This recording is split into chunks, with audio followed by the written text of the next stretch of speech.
Call it the summer spike. Gas prices have gone up at least 30 cents around West Michigan over the past few days, and in some locations it went up as much as 50 cents. Tracking it for us, Patrick DeHaan of GasBuddy.com. He's on the phone with us right now from his office in Chicago. Patrick, what's happening behind this? We didn't think we were going to see a spike like this summer.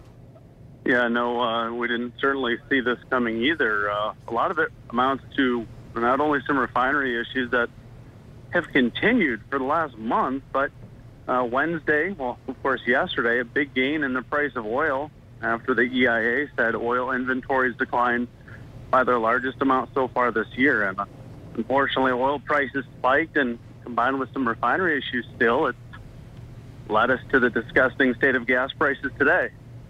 So going forward here throughout the summertime, is this something that we can look to? Are we going to be above $3 a gallon, I guess, as we head into the heart of the summer here? Well, you know, I would have thought these issues would have been in the rear view by now, and it's still an incredibly tight situation for gasoline supply. And if there happens to be any more refinery issues, well, we certainly could go over $3 briefly, although I still believe that it may be difficult to get through that $3 level. It's not impossible. I still say it's not as likely as some folks would be led to believe, since, you know, we're just a fraction of a penny away now. As far as the oil trading, as you mentioned, you saw a spike there. It seems like the glut somewhat is winnowing away there. Have they figured out some of those issues, and should that price stabilize now as we head into the rest of the year? Well, the price for oil is completely overvalued given the situation with supply and demand.